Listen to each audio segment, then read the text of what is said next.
हर university में 2026 का exam start हो चुका है और अगर आप लोग बीएस सेकेंड सेमेस्टर में हैं, इंग्लिश लिटरेचर पढ़ रहे हैं और अभी तक कुछ भी नहीं पढ़ा है, आपको बहुत टेंशन है हम क्या पढ़ें क्या ना पढ़ें, तो हम आपके लिए एग्जाम स्पेशल सेशन लेकर के आ गए हैं जिसमें मैं आपको बताने वाली हूँ केवल 12 इम्पोर्टेंट क्वेश्चन आपके एग्जाम के लिए, जो कि 100% गारंटी है कि यहीं से आपका पूरा क्वेश्चन आने वाला है। तो आपने कुछ नहीं पढ़ा तो ये वीडियो एंड तक जरूर देखिएगा। जितना आपको क्वेश्चन बताऊंगी पूरा यही आएगा और आपको पूरे का आंसर हमारे चैनल पर मिल जाएगा। तो चलिए आज का ये वीडियो स्टार्ट करते हैं। आपका पहला वेरी इंपॉर्टेंट क्वेश्चन है फॉर्म्स ऑफ पोएट्री। देखिए फॉर्म्स ऑफ पोएट्री में आपके सिलेबस में 8 फॉर्म्स ऑफ पोएट्री दी गई है और फॉर्म्स ऑफ पोएट्री से क्वेश्चन एग्जाम में जरूर बनता है, जैसे सोनेट, इलेजी, ओड या ड्रामेटिक मोनोलॉग। ये सारी जो फॉर्म्स ऑफ पोएट्री हैं आप इनको पढ़ लीजिएगा क्योंकि ये सारी इंपॉर्टेंट है। तो आप यूनिट नंबर 1 चेक करके पढ़ लीजिएगा। आपका दूसरा वेरी इंपॉर्टेंट क्वेश्चन है स्टैंजा फॉर्म्स। स्टैंजा फॉर्म्स के बारे में आपको यूनिट नंबर 2 में पढ़ना है और आप इसको पढ़िएगा because this is very very most important topic for your exam. आपको स्टैंजा फॉर्म्स में पढ़ लेना है हीरोइक कपलेट के बारे में, स्पेंसरियन स्टैंजा के बारे में, टर्जारैमा के बारे में और ब्लैंक वर्ड्स के बारे में। ये 4 स्टैंजा फॉर्म्स आपको एकदम अच्छे से पढ़कर ही जाना है अपने एग्जाम में, क्योंकि यहाँ से हर साल हर यूनिवर्सिटी में क्वेश्चन पूछा जाता है। अब देखिए जो तीसरा वेरी इंपॉर्टेंट क्वेश्चन है जो 100% गारंटी है कि आपके एग्जाम में आने वाला है। देखिए जो कुछ इम्पोर्टेंट है मैं वही आपको बताती हूँ। मैं हमेशा पिछले 4-5 सालों के पेपर को देखती हूँ, उसको एनालाइज करती हूँ और जो कुछ इम्पोर्टेंट होता है बार बार रिपीट होता है वही आपके लिए बताती हूँ। तो आपको केवल वही पढ़ना है जो मैं आपको बता रही हूँ, क्योंकि बच्चे काफी परेशान होते हैं कि काश बस वही पता चल जाए जो 100% गारंटी है कि एग्जाम में आएगा। तो मेरे बच्चों ये वीडियो आपके लिए इम्पोर्टेंट है। थर्ड क्वेश्चन है what is the main theme of Shakespearean sonnet. Shakespearean sonnet के ऊपर मैं वीडियो अपलोड कर चुकी हूँ। आपको एक वीडियो मिल जाएगा हमारे चैनल पर, आप सर्च कर लीजिएगा write a note on Shakespeare as a sonneteer. तो वही वाला वीडियो आपको देख लेना है और अपने इस क्वेश्चन का आंसर जाकर एग्जाम में लिख देना है। आपका फोर्थ वेरी इंपॉर्टेंट क्वेश्चन है write a note on John Donne as a metaphysical poet. John Donne जो है एक मेटाफिजिकल पोएट थे और ये काफी फेमस पोएट हैं इंग्लिश लिटरेचर में। तो ये मेटाफिजिकल पोएट थे और ये एग्जाम में हमेशा सेक्शन सी में पूछता है, मतलब लॉन्ग में आने वाले क्वेश्चंस हैं आपके ये सारे। तो आपको इन सारे क्वेश्चंस को बहुत अच्छे से पढ़ के जाना है। आपका फिफ्थ वेरी इंपॉर्टेंट क्वेश्चन है write the main characteristics of ode. जब भी ओड की बात आती है तो देखिए जॉन किट्स का नाम सबसे पहले लिया जाता है, क्योंकि जॉन किट्स एक ऐसे पोएट थे जिन्होंने ओड काफी ज्यादा लिखा है और आपके सिलेबस में जॉन किट्स का ओड दिया भी है। और ओड क्या होता है, कितने टाइप्स का होता है, उसकी क्या कैरेक्टरिस्टिक्स हैं, सब कुछ हम आपको पढ़ा चुके हैं। आपको बस इंग्लिश लिटरेचर की प्लेलिस्ट को चेक करना है, उसमें आपको सारी वीडियोस मिल जाएंगी। पूरा नोट्स के साथ आपको अपना हर एक आंसर मिल जाएगा हमारे ही चैनल पर। आपका 6 वेरी इंपॉर्टेंट क्वेश्चन है write the central idea of the poem essay on man.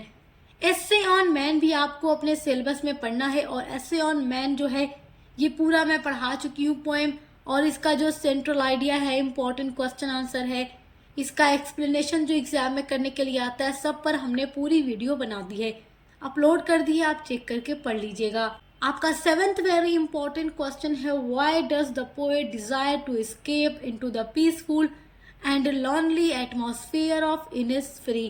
Poet जो है W.B. ईस्ट वो क्यों डिजायर करते हैं इनिसफ्री के शांत और अकेले वातावरण में रहने के लिए, क्योंकि जो पोएट है ना वो लंदन की भीड़ भाड़ वाली गलियों से काफी ज्यादा बोर हो चुके हैं, उब चुके हैं, और अब पोएट की डिजायर है कि वो एक ऐसे एटमॉस्फेयर में जाएं जहां बहुत ही सुकून हो, शांति हो, अकेलापन हो, जहां पर पोएट खुलकर अकेले रह सकें, अच्छे से रह सकें, शांति के साथ रह सकें। तो ये आपका जो क्वेश्चन पूछ रहा है the lake castle of Innisfree poem से पूछ रहा है और वो पोएम मैं पढ़ा चुकी हूँ, उससे रिलेटेड इंपॉर्टेंट क्वेश्चन आंसर की वीडियोस अपलोड कर चुकी हूँ।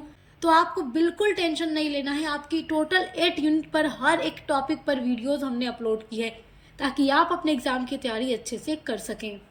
आपका 8th वेरी इंपॉर्टेंट क्वेश्चन है पोएटिक डिवाइसेस। पोएटिक डिवाइसेस में आपको फिगर ऑफ स्पीच के बारे में पढ़ लेना है। बहुत सारी फिगर ऑफ स्पीच होती हैं, आप अच्छे से जानते हैं, और जितनी फिगर ऑफ स्पीच है सब पर हमने डिटेल में वीडियो अपलोड कर दी है, तो आप देख कर पढ़ लीजिएगा। उसके बाद है स्ट्रेस्ड एंड अनस्ट्रेट सेलेबल, ये आपको पढ़ लेना है, मैंने आपको पढ़ा दिया है। उसके अलावा काइंड्स ऑफ मीटर के बारे में पढ़ना है, नेगेटिव कैपेबिलिटी के बारे में पढ़ना है। ये सारे पोएटिक डिवाइसेस आपके एग्जाम के लिए वेरी वेरी इंपॉर्टेंट है। आपका 9th वेरी इंपॉर्टेंट क्वेश्चन है, write a note on W.B. Yeats as a poet. तो W.B. Yeats को एज अ पोएट एक्सप्लेन कीजिए। इस क्वेश्चन का आंसर भी हमारे चैनल पे अपलोड हो चुका है, मैंने अपलोड कर दिया है। एक ही वीडियो में मैंने आपको एक क्वेश्चन का आंसर कराया है, यानी कि जितना भी लॉन्ग आपका इंपॉर्टेंट क्वेश्चन होता है मैं उनको एक ही वीडियो में कवर कराती हूँ, ताकि आपको पूरा लॉन्ग आंसर अच्छे से समझा कर बता दूं, ताकि आप एग्जाम में जाकर अच्छे से लिख सकें। तो आपको इस क्वेश्चन के आंसर पर भी वीडियो मिल जाएगी। आपका 10th वेरी इंपॉर्टेंट क्वेश्चन है, on his blindness, John Milton की पोएम है। इसका क्रिटिकल एप्रिसिएशन आपको पढ़ लेना है और इसका क्वेश्चन आंसर आपको पढ़ लेना है। क्रिटिकल एप्रिसिएशन लॉन्ग में पूछता है और क्वेश्चन आंसर शॉर्ट या लॉन्ग दोनों में पूछ सकता है, और सब पर हमने वीडियो बना दी है। आपका 11th very very important question है, रिफरेंस, कॉन्टेक्स्ट एंड एक्सप्लेनेशन। आपके एग्जाम में ये जरूर दिया जाता है, कोई भी पोएम का आपको स्टैंजा दे दिया जाएगा, 2-3 पोएम्स के दिए जाते हैं, तो आपको लिखना होता है, तो एक्सप्लेनेशन आपको करना होता है, रिफरेंस और कॉन्टेक्स्ट के साथ करना होता है।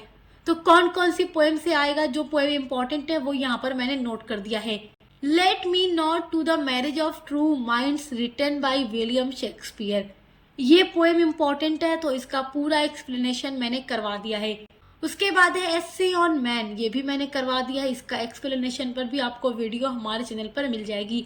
आप यूट्यूब पर सर्च कर सकते हैं कि let me not to the marriage of true minds से explanation, different context explanation by success master point, या आप सर्च कर सकते हैं essay on man, different context and explanation by success master point. इस तरीके से आप कोई भी टॉपिक लिखकर सर्च करेंगे तो आपको वीडियो हमारे चैनल पर जो अपलोड है वो मिल जाएगी। तो उसके बाद आपको the world is too much with us का एक्सप्लेनेशन तैयार रखना है, और इसके अलावा आप तैयार रख सकते हैं elegy written in the country churchyard, वो भी इम्पोर्टेंट है। उसके बाद 12th आपका इंपॉर्टेंट क्वेश्चन है, critical appreciation and important question answer of the poems. अब पोएम से कैसे कैसे क्वेश्चन आएंगे ये ध्यान से सुनिए। जो भी आपके सिलेबस में पोएम्स दी गई हैं उनमें से ये सारी पोएम्स इंपॉर्टेंट हैं, ठीक है। तो क्वेश्चन आपसे राइटर के बारे में पूछ सकता है, यानी कि जो पोएम के पोएट होते हैं उनसे रिलेटेड क्वेश्चन पूछ सकता है कि write a note on William Shakespeare as a sonneteer, या write a note on Alexander Pope, या write a note on William Wordsworth as a poet. तो किसी भी तरीके से क्वेश्चन आपसे पूछ सकता है, या आपसे पोएम से रिलेटेड और अदर टाइप के क्वेश्चंस पूछ सकता है, जिन पर हमने वीडियोस अपलोड कर दी है। हर एक पोएम पर वीडियोस अपलोड है क्वेश्चन आंसर की और क्रिटिकल एप्रिसिएशन की। तो ओनली ये 12 क्वेश्चंस आप लोगों को पढ़ लेना है अपने एग्जाम 2026-27 के लिए, ऑल यूनिवर्सिटी के बच्चों के लिए।